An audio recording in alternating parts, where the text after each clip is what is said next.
All right, so we're working in the shop today as we do almost every work day. And what are we working on? This is a little baby blue, beautiful bubble Isetta. And not only that, it's a British built Isetta. And I'm going to go through with you. Most people are not familiar enough with the regular BMW Isettas. The British built ones are even more unique and more fun. So I'm going to point out a few things here for you just so that you are in the know. So this is what's called a slider window Isetta, and that doesn't really differentiate. This window slides back, lets ventilation in. Some windows are called bubble, some Isettas are bubble windows where they don't have this sliding window arrangement.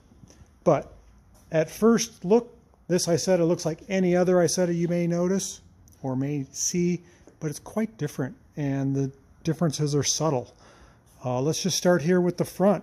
So as we're looking at what is called the cleavage stripe on the BMW British built Isetta, you'll notice the bumper chrome bar that normally resides here for most German Isettas is not present. It's just not there. And these horseshoe rings, overriders, chrome bull bars, whatever you want to call them, are a little more eccentric, a little more outstanding. They stick out more.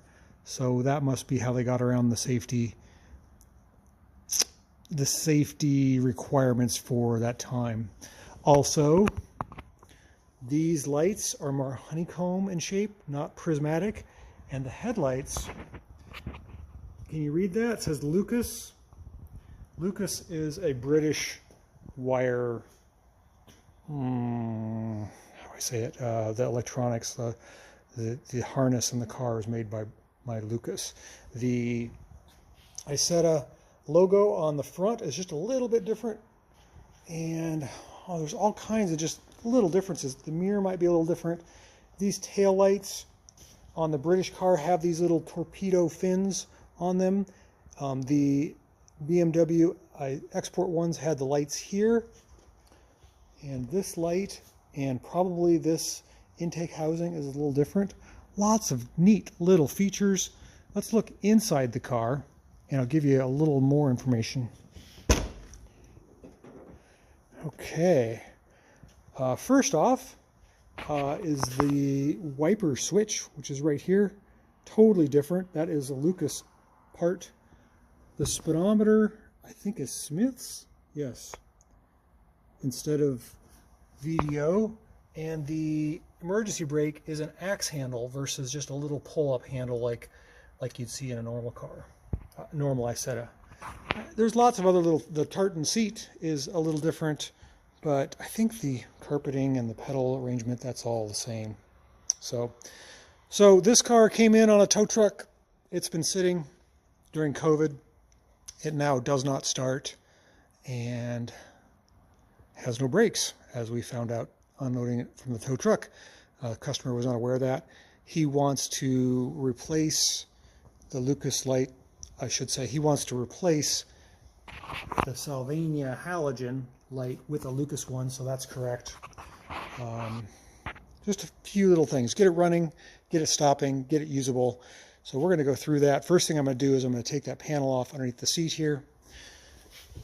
Probably the battery is no good, is my guess. And then the brakes being not working or not functioning, I'm going to check the fluid and probably put the car up in the air, and we'll do a little inspection. So let's do that first. I think that's best. We get a little background information with the inspection, see if there's a wheel cylinder leaking or what's going on.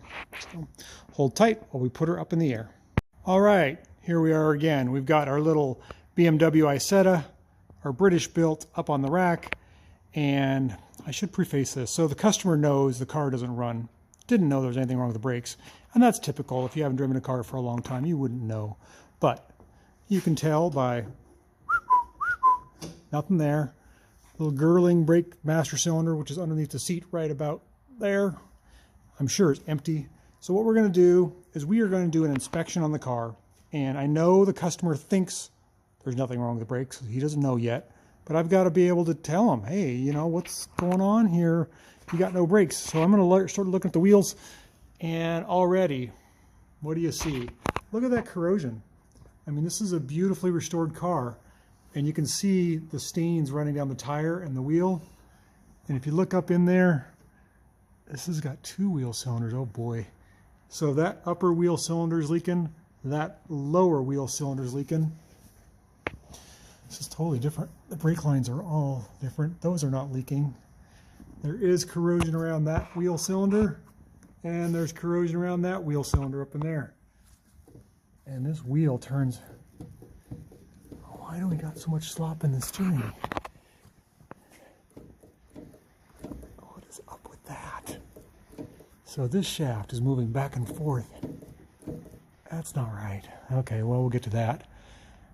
This car is beautiful underneath, except the brakes are leaking. Front brakes in particular. Let's take a look at the rear. The rear looks good. I mean, it looks good. I don't know if it is good. We're going to have to pop the wheels off and look. Beautifully restored under here. Look at this bottom pan. Master cylinder looks good.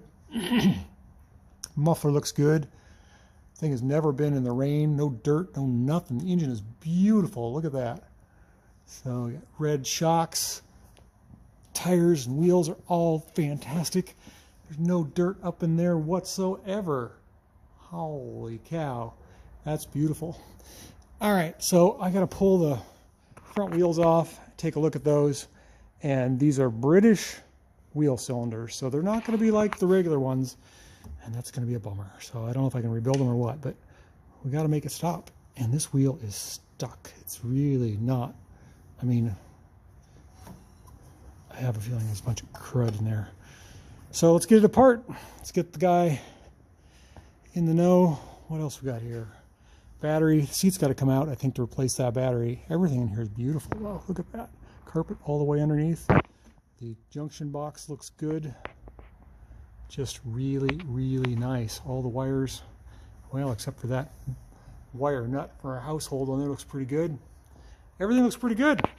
All right, let's get going. Let's pop these wheels off and give the guy a call and see what we can do. Thanks for watching. We'll probably catch you up in the next video and let you know what we found.